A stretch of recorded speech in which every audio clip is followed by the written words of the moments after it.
Tales by Eve presents Mission Impossible, the final reckoning. Science dissolves into an endless void where light is just another question, and the answers hide within every drop of blood, every breath, every moment standing face to face with death. This is a place where time loses itself inside a forgotten clock, where reality and imagination no longer recognize each other.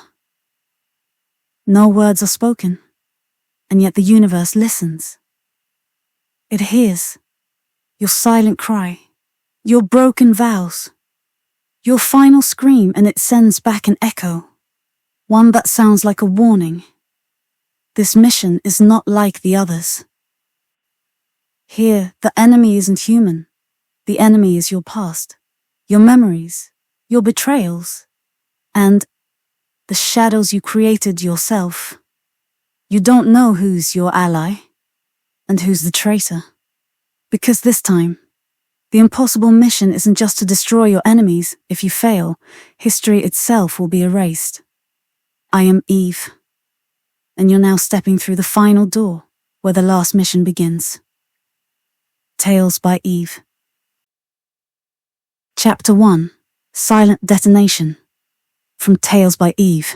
Presents Mission Impossible, the final reckoning. The world was deep in sleep.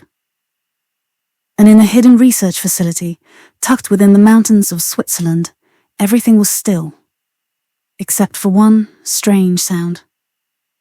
The explosion made no noise. But 6 scientists died in the same second, in the same breath. No smoke, no blood, just 6 lifeless bodies with breathless silence, as if they'd all fallen into an eternal sleep. Strange symbols were scattered across the lab walls, symbols not written in any known language. And on the glass floor, one word appeared, written upside down: Reckoning, 4:13 a.m. Ethan Hunt was awakened by a special encrypted signal from an IMF satellite. He knew, when this signal came through, nothing was ever normal again. A face appeared on the screen. Lena Roque, the new director of the IMF. Her voice trembled, but Lena wasn't someone who feared easily. Ethan, this isn't just another mission. This is the final war. One of us is a traitor, and what happened in Switzerland is just the beginning. You have to return.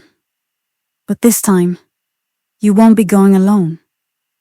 Ethan said nothing. Sweat gathered under his eyes. He knew if this mission fails, the world won't just lose lives. It will lose its entire history. There's only one known detail about the mission. A mysterious ancient code called Echo 13, a supposed communication frequency of the universe itself. Someone has cracked the code, and whoever holds it is listening to the future of mankind and changing it. Ethan understands this game is different, because this time he doesn't even know who he's fighting. If the universe is listening, he whispers to himself, then who's talking back? Final line. Chapter 1. Ethan stares up at the sky, and from above, cutting through the silence of space, a single word echoes a soundless, invisible warning. Time has already broken. Chapter 2. Silent Reckoning. We now dive into the shadows of wonder and danger, where there's no fiction, no fantasy. This is a tale of brutal truth, a truth the world was perhaps never meant to know. Just before the first light of dawn, Ethan steps into a hidden outpost, a location so secret it doesn't even exist on satellite maps. This place was his only fallback, its existence known to no one in the past. But today, something feels wrong. As the gate opens, a single line of code flashes across the main screen. Echo 13. Synced access denied. Ethan freezes. This outpost was never supposed to have any knowledge of that code. And in that moment, something flashes in his eyes, a glimpse of a distant future, where he stands, but Earth no longer exists. Who accessed my system? His voice trembles, but his eyes burn with fire. Suddenly, all lights cut out. And on the pitch-black screen, a strange message appears, not written by man, nor generated by any known machine. It feels like a silent echo of the universe, etched into existence the very moment someone dared to question time. You searched the code. Now, the code is searching you. Ethan realizes this mission isn't targeting his body. It's after his consciousness. He immediately contacts the only person he trusts, his second-in-command, Zahir Rahman, a former information scientist, once known for saying, "Science without belief leads only to destruction." Zahir was calm-minded, but his eyes always burned like fire. His research focused on the universe's most ancient sound frequencies, not spoken in any language, yet somehow heard by the cosmos. Ethan asks him directly, "Is Echo 13 real?" Zahir stays silent for a moment, then replies, "Echo 13 is the code that knows when you're lying. It hacks time, questions the future, and sends the answers to the version of you that even you don't recognize." Just then, their communication channel is hacked. The screen bursts to life, showing a face. No, not human, but someone Ethan buried years ago. Luca, a former team member, dead, but now returned as a synthetic consciousness. "You killed me, Ethan, but you forgot. Consciousness doesn't die. You stopped my body, but now I move within time. And this time I've learned how to kill the future." Luca ends with a cold, lifeless smile, a smile that freezes the blood. "And this time, you will not run." Suddenly, everything goes black. Ethan opens his eyes, and he's no longer on the ground. Around him, floating memories, fragments of unknown moments, but all of them part of his own life. One memory stands before him, a little girl holding a small paper scroll, written on a torn page from the Quran. Truth can be hidden, but never silenced, because truth knows who will hear it, and who will preserve it. Ethan's eyes fill with tears. Something inside him awakens a faith that even science cannot explain.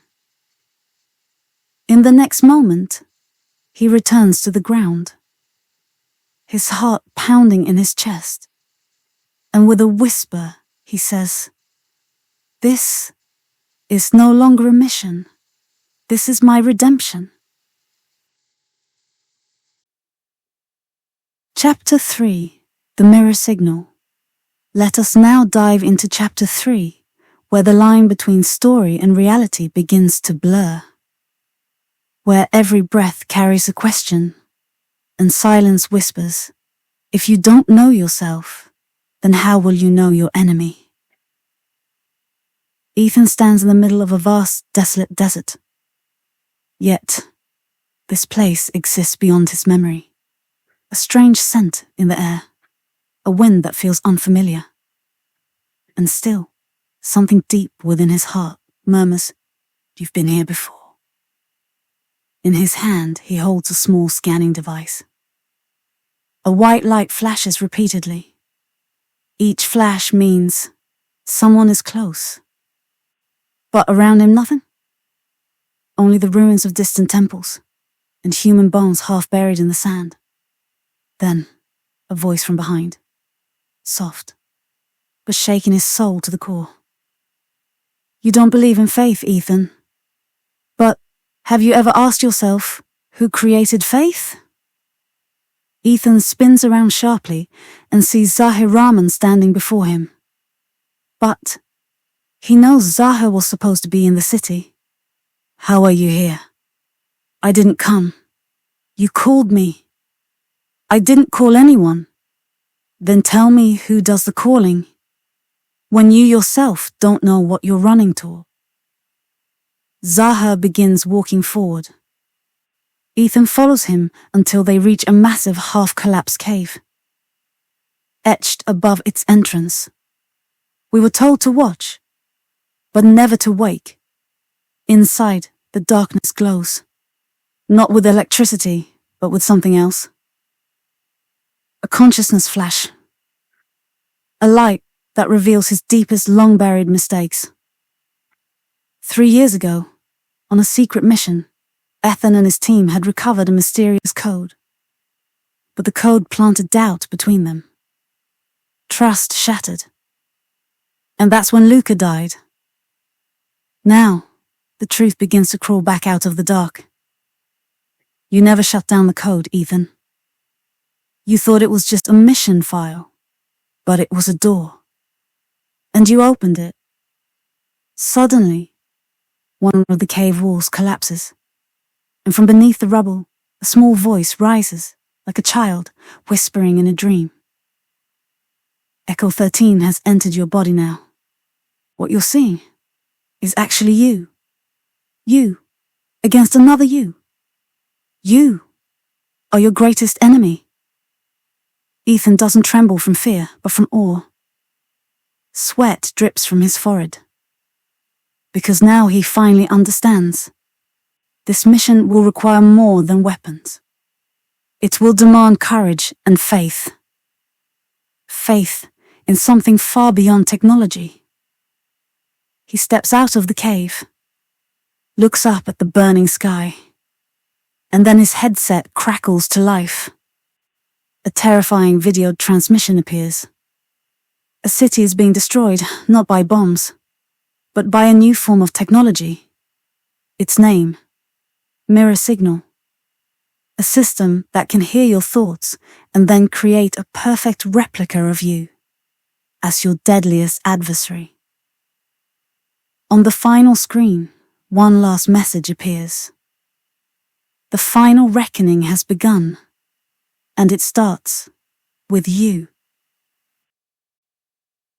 Chapter 4. The one who never slept. Somewhere deep beneath the Earth's crust. Far beyond any known base or satellite trace, Ethan enters Zone 0. An abandoned facility? A place even the military denies ever existed.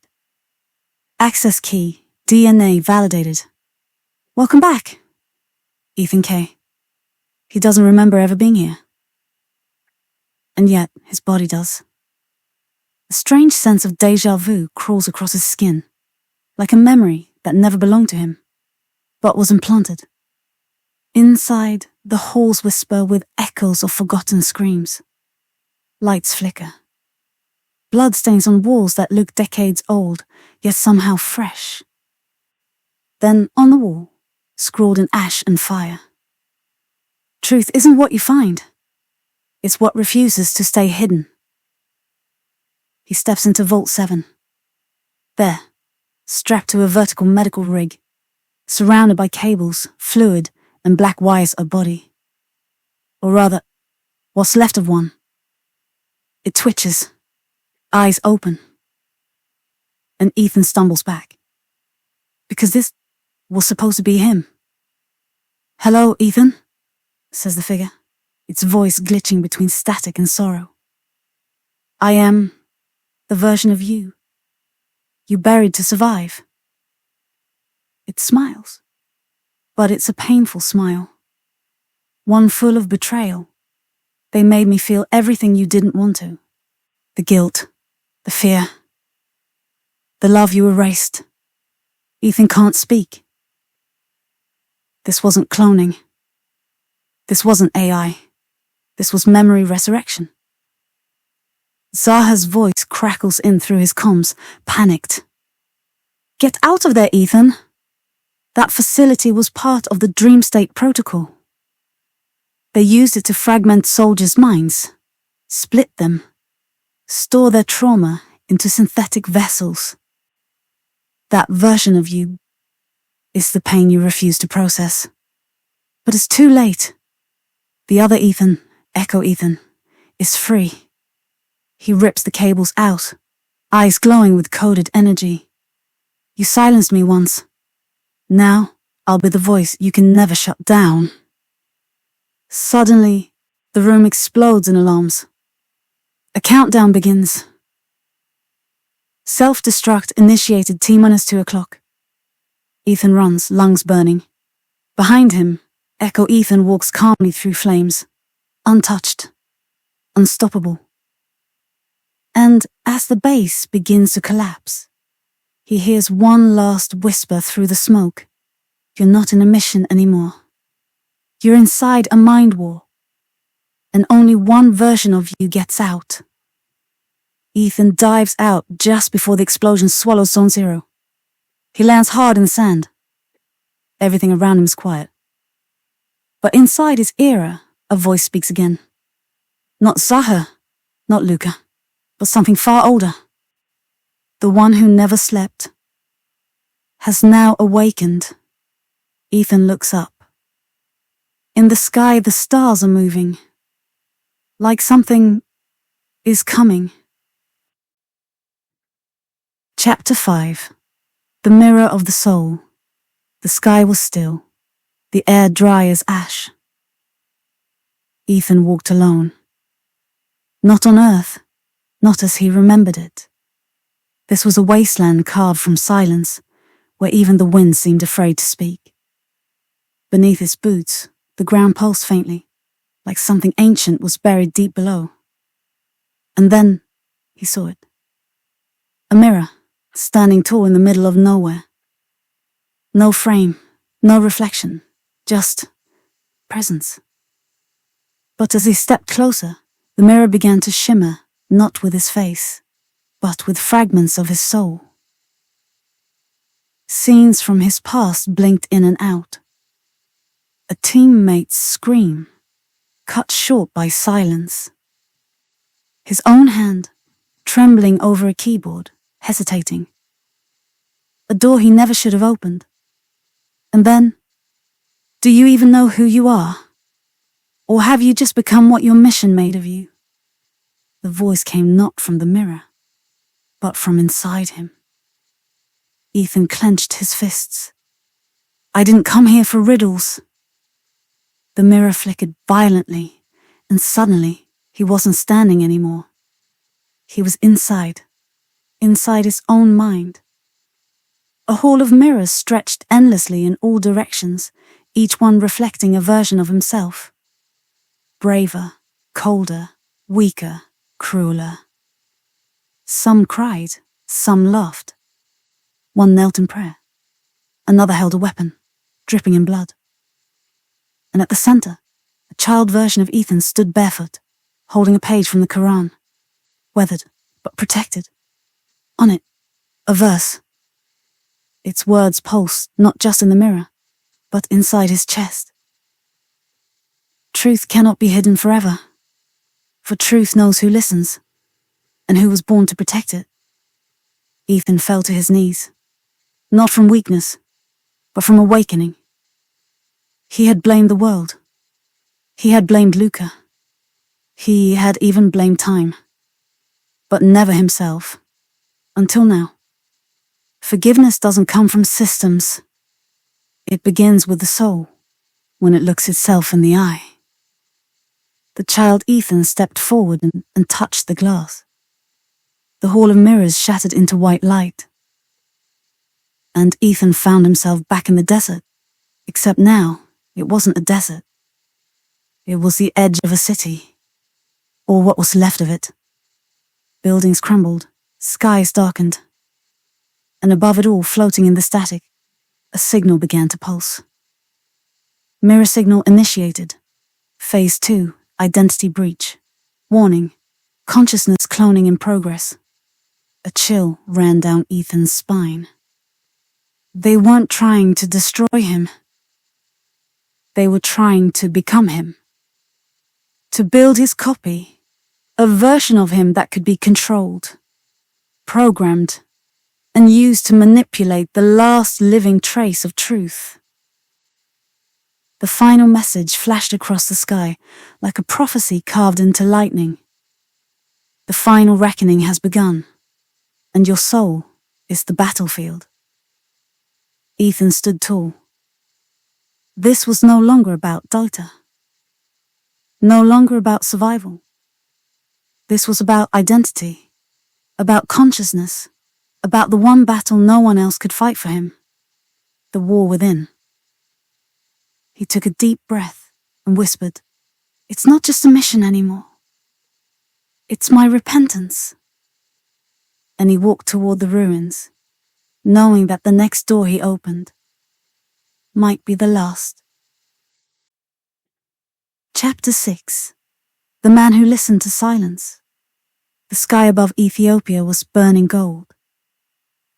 An ancient monastery, forgotten by time, stood on the edge of a cliff, its stones, older than any empire, its silence heavier than any war. Ethan arrives by foot. He walks slowly, like something invisible is pushing against him with every step. Inside his pocket, the Echo 13 device keeps flickering in unstable pulses, as if the code itself knows it's getting close to something it fears. Inside the monastery sat one man. Blind, old, wrapped in linen. But they said he could hear things no one else could. Not with ears, but with something deeper. They called him Alim, the one who knows. But not the future, not the past. He only knew the present, so deeply, so truly, that even time bowed to it. As Ethan enters, the man speaks without looking. "You brought the code." Ethan freezes. "How do you know?" The old man doesn't answer. He simply gestures to the ground beside him. Ethan sits. Then, silence. No words, no questions. Just breathing, and the strange sound of wind brushing over thousands of years of stone. Then finally, Alam speaks again. "Do you know what happens when the universe listens too closely?" Ethan waits. Alam continues, voice low and steady. "It starts to whisper back. Not in words, not in sound, but in events, in accidents, in dreams, in doubt." Ethan clenches his fists. "I didn't come here for riddles. I came to stop something." "No," Alan replies. "You came to face yourself." And then, from behind the ancient walls, the ground begins to tremble. A hidden chamber opens. Inside, murals drawings older than any known language. A map of stars. A diagram of DNA.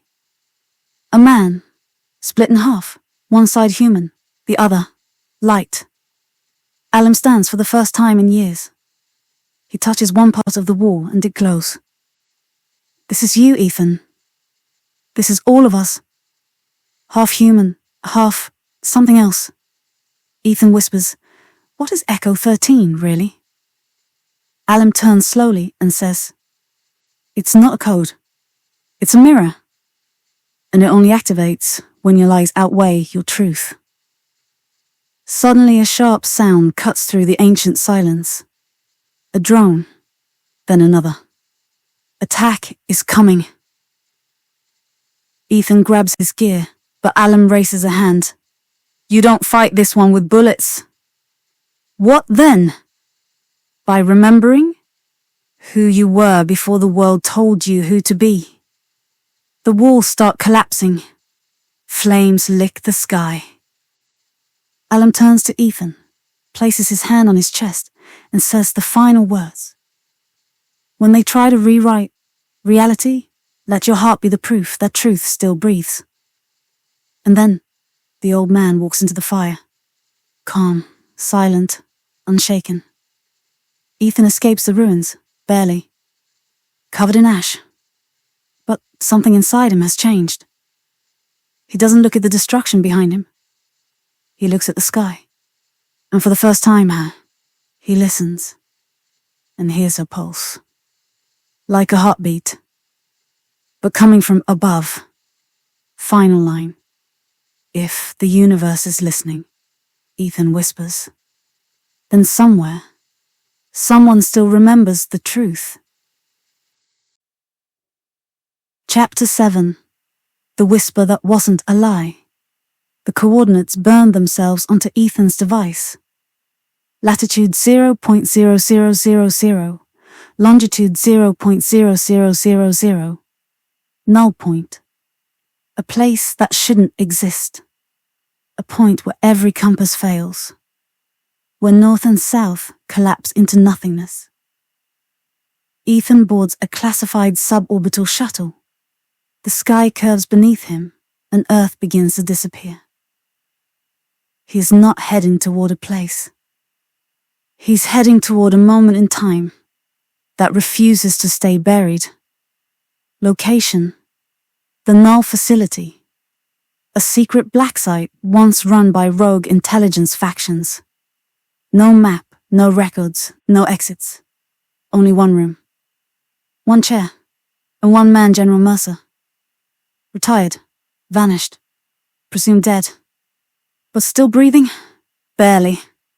Kept alive by wires and something unnatural pulsing beneath his skin. Ethan walks in. The door seals behind him with a hiss. "You should not have come," Mercer whispers. "But I had to," Ethan replies. "You knew about the code before it was written."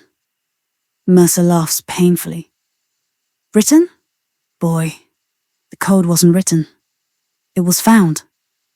Ethan's breath catches. "What do you mean?" Mercer looks straight at him. "You thought this was about technology, about control. No, this is about memory. The kind written into the very particles of time itself." He points to a machine beside him. One Ethan has never seen before. The echo engine. It doesn't record. It reflects. It listens. To the silence between your thoughts. Mercer continues. "When we activated it 7 years ago, it didn't just hear us, it heard. Everything. Every lie ever told. Every truth ever buried. And it responded, with one whisper." Ethan leans closer. Mercer speaks, barely audible. "You have one enemy, and it is the version of you who gave up." Suddenly, alarms scream. The machine begins to vibrate. Lights flicker. The room begins collapsing into itself, like time folding in reverse. Mirror signal activated. A reflection appears on the other side of the glass wall. Not a mirror. A man. No, Ethan. But colder. Stronger. Empty-eyed. It wasn't a hallucination. It was the echo version of him. Created by the code. Fed by his regrets. Programmed by his guilt. And now, fully conscious. "You thought I was just a shadow," the echo speaks, voice distorted. "But I'm the version of you who did what you wouldn't. I gave up love. I gave up pain. I gave up doubt." Ethan stares into his own face. But it feels like looking into a bottomless pit. Mercer tries to shut down the engine. Too late. The walls shatter. The echo steps through the glass. Now 2 Ethans stand face to face. One made of memories. The other made of everything he tried to forget. The echo whispers. This world doesn't need a man who feels. It needs a man who wins. And then he vanishes. Ethan collapses to the ground. Sweating, trembling. Mercer, dying, gasps his last breath. Stop him, before he rewrites the end. Then silence. Except for one final message that appears on Ethan's device. 2 paths remain. One leads to redemption, the other to extinction. And both are you. Ethan whispers to the darkness. If I'm fighting myself, then I better remember who I really am. Chapter 8. The sound beneath silence. The wind was dead. And in that suffocating stillness, Ethan Hunt stood at the edge of an ancient canyon, one not found in any atlas, one erased from satellites, as if space itself had secrets it was ashamed of. Below him, layered into the rock like veins of memory, were long-forgotten ruins. But these weren't the remnants of a civilization. No, these were something older, pre-civilization, pre-human. Symbols etched with the elegance of something that didn't just understand time, but may have written it. Zaha, walking beside him, suddenly stops. Do you hear it? He whispers. Ethan focuses. At first, nothing. Then slowly, a vibration, not a sound, a feeling. A low pulse, rhythmic and cold, rising from the earth, as if the planet itself were trying to speak. Or scream, honey. Inside the ruins, they find a chamber. It's circular, perfect. Not built by hands, more like sung into existence. In the center lies a black monolith, floating inches off the ground. Zaha's voice trembles. This is not tech. It's not even code. This is consciousness. Recorded. Ethan approaches it, but the moment he does, he feels watched. Not by someone, by himself.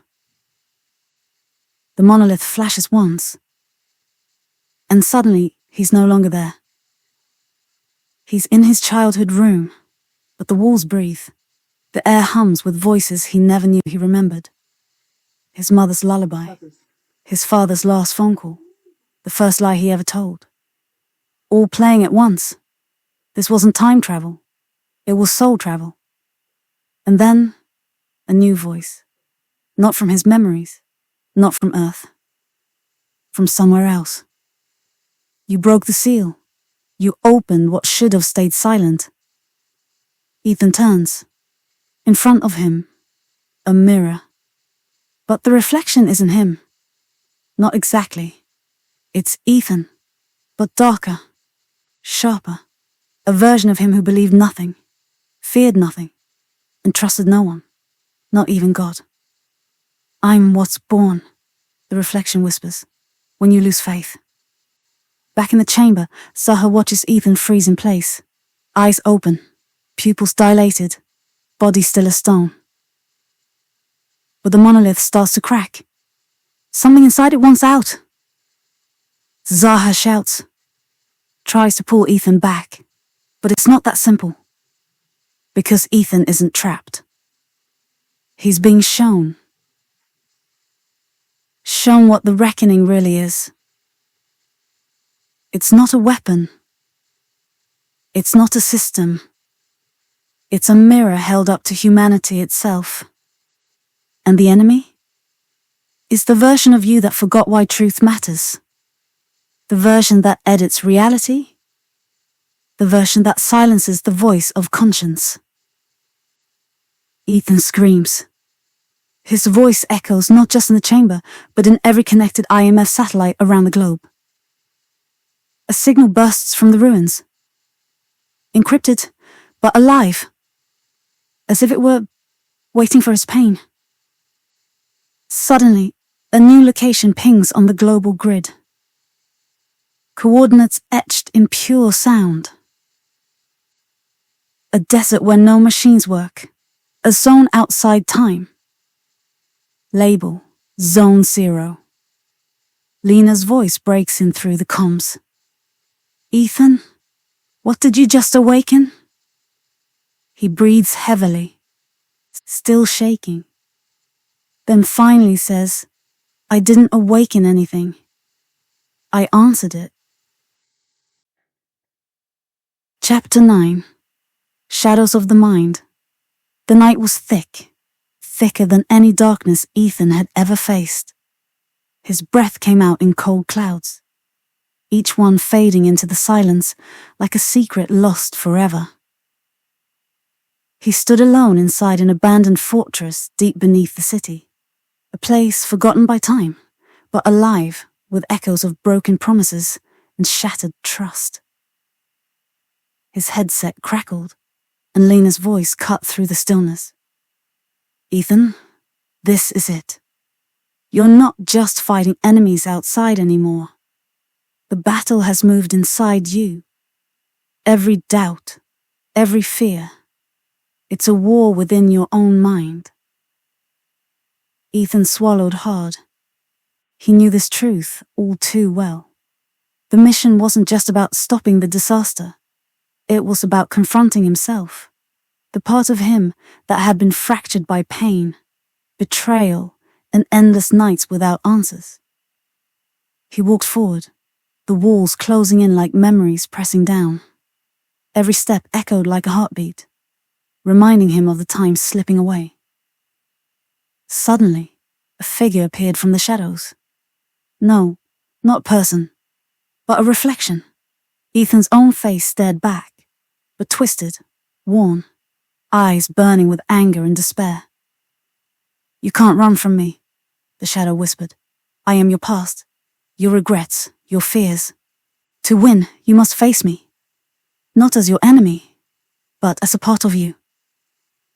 Ethan's heart pounded fiercely, the line between reality and illusion blurred. But deep inside, a calm voice whispered. Faith. Not a blind one, but a steady light, guiding him through the storm. He took a breath, steadying himself. This is not the end, he said aloud. It's the moment I reclaim who I truly am. And in that fortress of shadows, where minds break and rebuild, Ethan faced the darkest part of himself, ready to fight not just for the world, but for his own soul. Chapter 10. The voice that wasn't human. The skies cracked open that night, but not with lightning. It was a sound.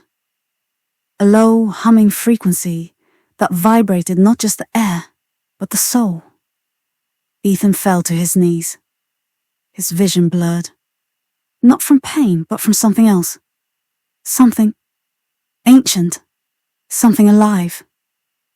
From the ruins above the city, a strange light pulsed in the sky, as if the heavens themselves had been coded, rewritten by something far beyond science. Then it came. A voice. But it wasn't human. And it wasn't machine. It was as if the universe itself had found a way to speak. You searched the truth. But did you search yourself? The ground beneath him trembled. The very atoms in the air seemed to rearrange. On the floor, a strange symbol burned into the stone, like a seal. Ethan reached out, hesitated, but something inside him, not fear, pushed him forward. Suddenly, Saha's voice broke through his headset. Ethan, stop. That's the gate, the final one. Once you touch it, there's no returning. That's not technology anymore. That's judgment. But it was too late. The moment Ethan's fingers brushed the edge of the symbol, the room exploded in light. He wasn't in the fortress anymore. He was somewhere else. A vast plain of nothingness. No time. No space. Just echoes. And in the center, Luca.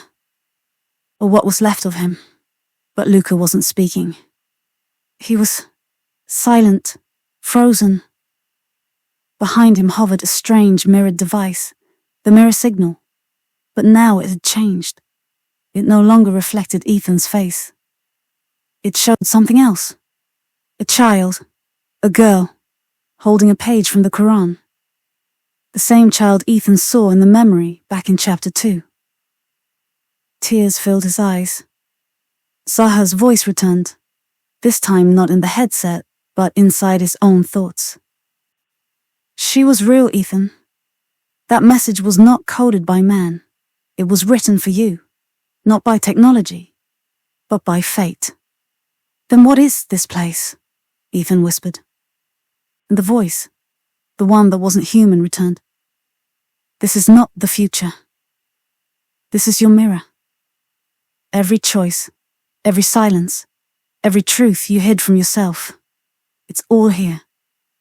Ethan stepped forward, the symbol from before now glowing on his chest. And then, he understood. This mission was never about saving the world. It was about saving consciousness, saving the part of humanity that still heard whispers of truth beneath the noise of machines. He knelt, not in defeat, but in realization. If the final reckoning starts with me, he said, then let it begin with truth. And just before the light faded, before the next stage began, a final message pulsed into the void. The next gate opens, not with power, but with surrender. Chapter 11. The Surrender Protocol. Ethan opened his eyes. But nothing opened with him. There was no light, no form, no space, only breath, his own. A single line echoed inside his skull. The next gate opens, not with power, but with surrender. But what did surrender mean to a man trained his entire life to resist? He had defied death, fought enemies no one could imagine, even stood against versions of himself. But now, he was asked to surrender. In the heart of the silence, a soft sound began to form, not a machine. Not a voice, not even words. Just the slow recitation of something Ethan couldn't explain. It was peaceful and terrifying. Suddenly, his memories returned, like shockwaves. His mother, a forgotten prayer she once whispered. Zaha's warning. Science without humility turns to arrogance, and arrogance blinds you from truth. A question rose inside him like fire. What if surrender doesn't mean defeat? What if it means returning? And just then a light cracked open in the void. But it wasn't from above. It came from inside him. The symbol on his chest, the one etched during the mirror signal, began to dissolve, and in its place appeared a phrase in glowing script. Know yourself, and you will know your mission. The light exploded. He found himself back inside a ruined chamber, surrounded by machines whispering ancient languages, languages made of frequency, not letters. Zaha appeared beside him, out of breath, his hands bleeding, his eyes wide with something Ethan hadn't seen before. Faith. Ethan, he gasped. The signal, it's spreading. To where? Not to places, to people, to souls.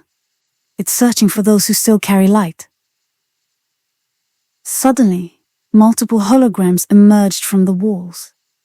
Maps of cities, populations, and red dots blinking like warnings. Each dot represented a consciousness that had been touched by the mirror signal. Ethan stepped forward. Zaha handed him a new device, the pulse encoder. This won't let you fight them, Zaha said. But it will help you find them. The ones still listening, the ones still alive inside. Ethan clenched the device. Outside, the sky was turning black again. But this time, not from clouds. From interference. The war had begun. Not over land, not over oil, but over reality itself. And the first city at risk was the one where he first met Zaha. Azar. A city buried in time, spoken only in whispers, where once, long ago, men decoded stars, not for control, but for understanding. And buried deep beneath that city was the final file. The one that wasn't written by man. The one that couldn't be decoded by AI.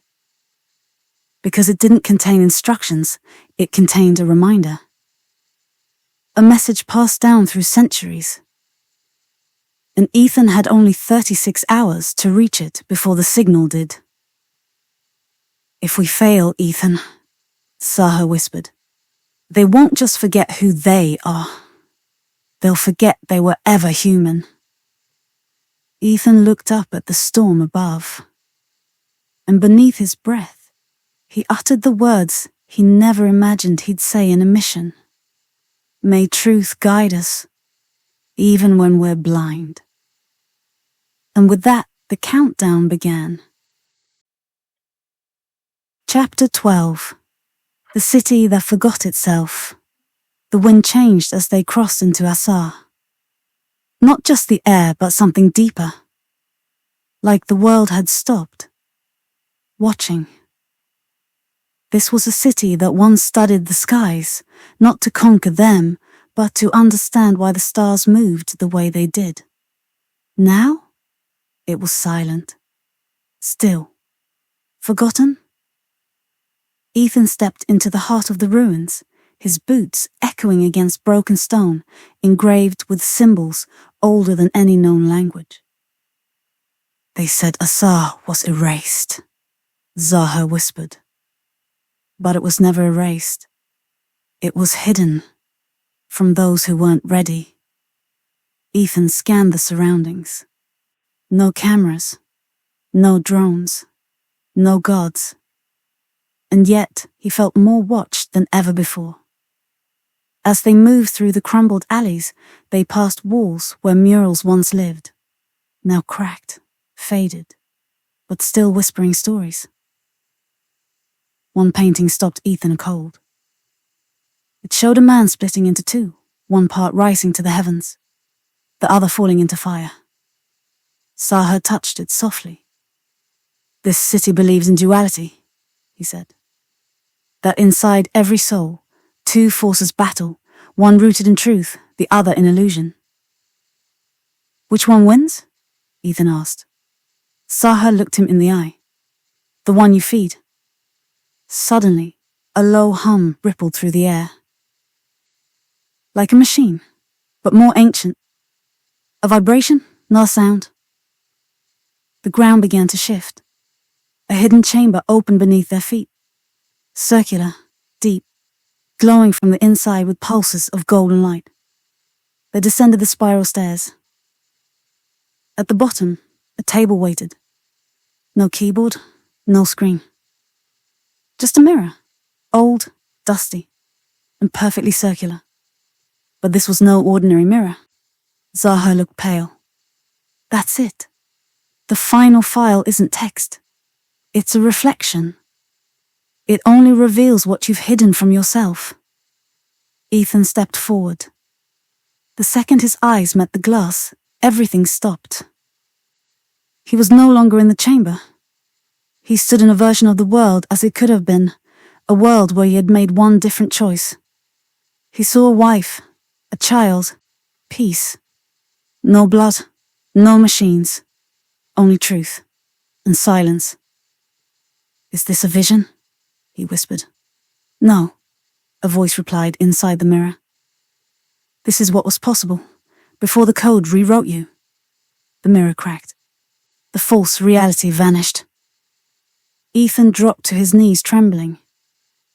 Zaha placed a hand on his shoulder. "You've seen what they fear, Ethan.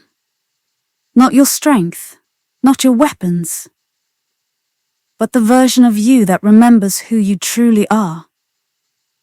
Suddenly, alarms rang from the device on Ethan's wrist. The mirror signal had reached the eastern quadrant of the city. "Too soon. They found us," Saha said. "No," Ethan replied. "They found me." He stood gripping the pulse encoder. The countdown flashed across the wall: 00, 35, 12. The final file had activated. Now, Ethan had to protect it.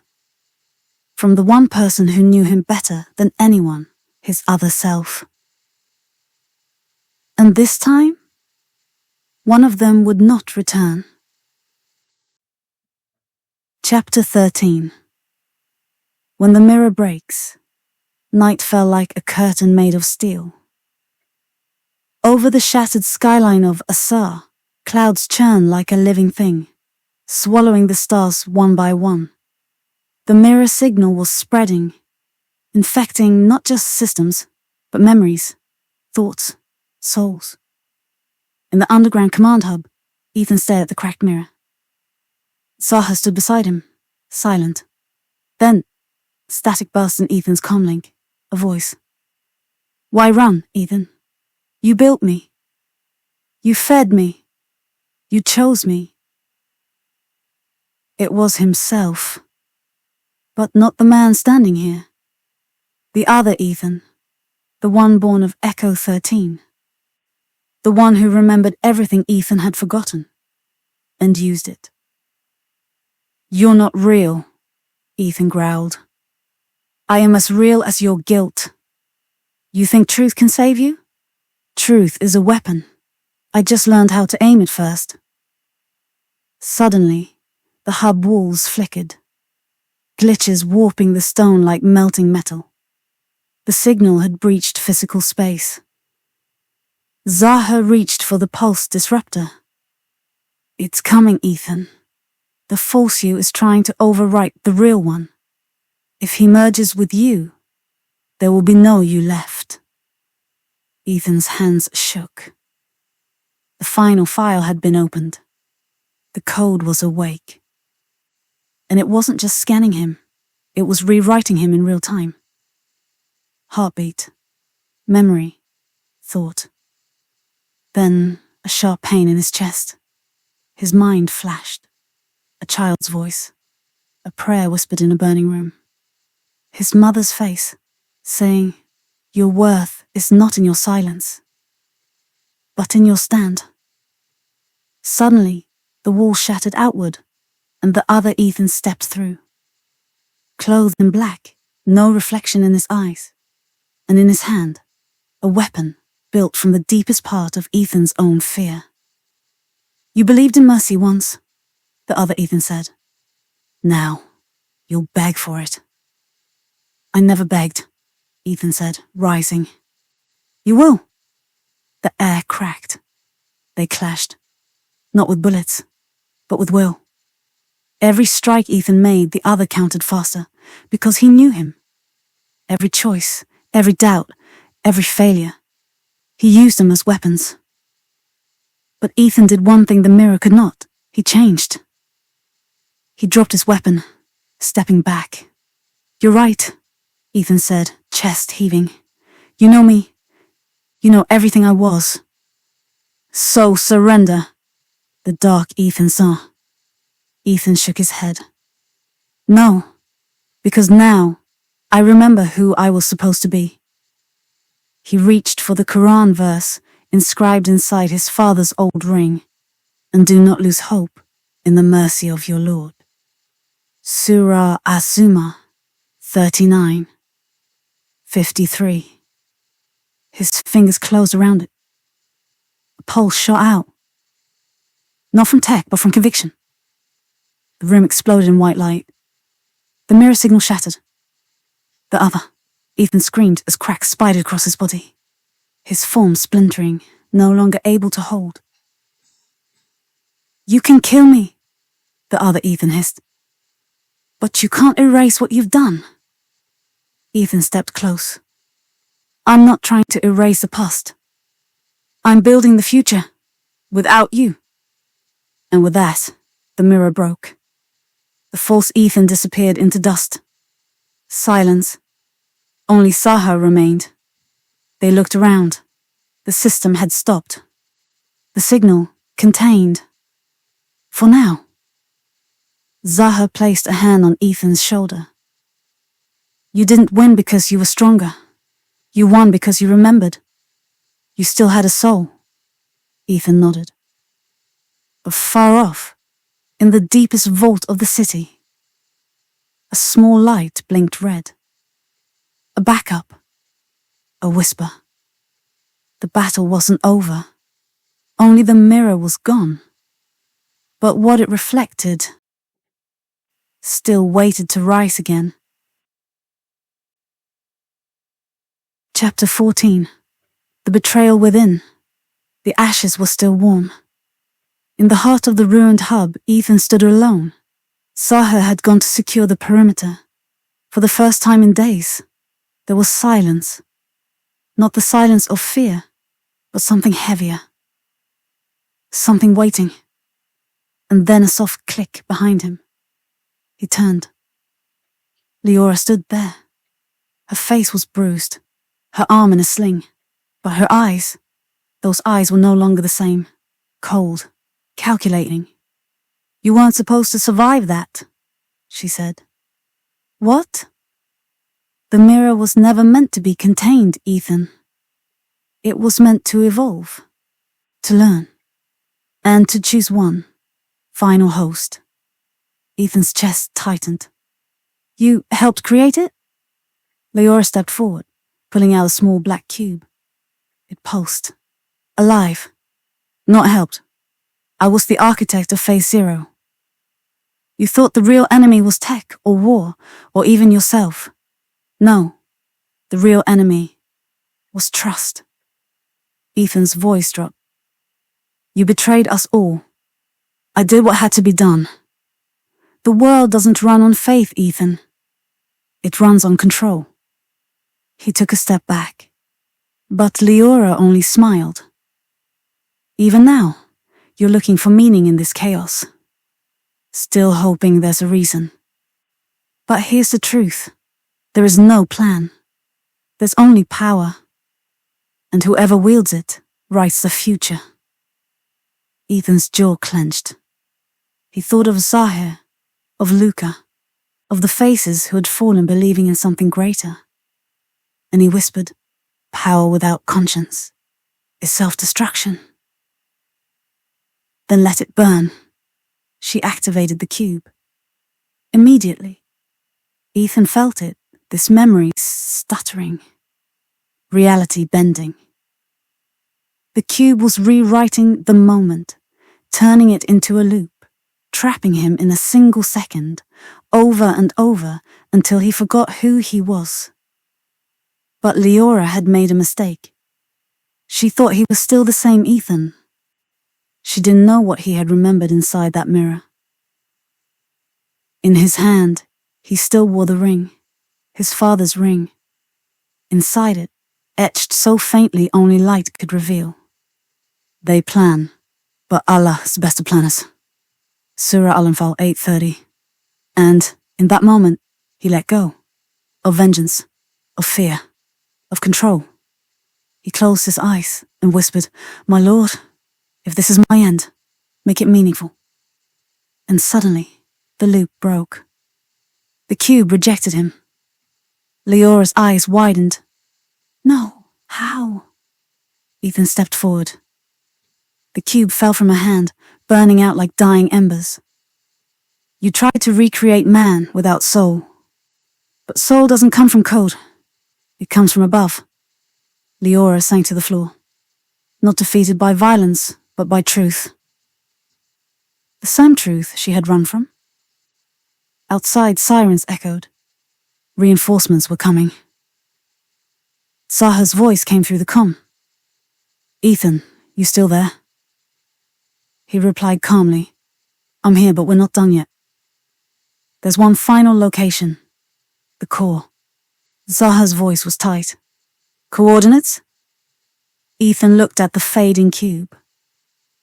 And then he spoke the last place he ever wanted to return to, Black Vault Zero. Where it all began.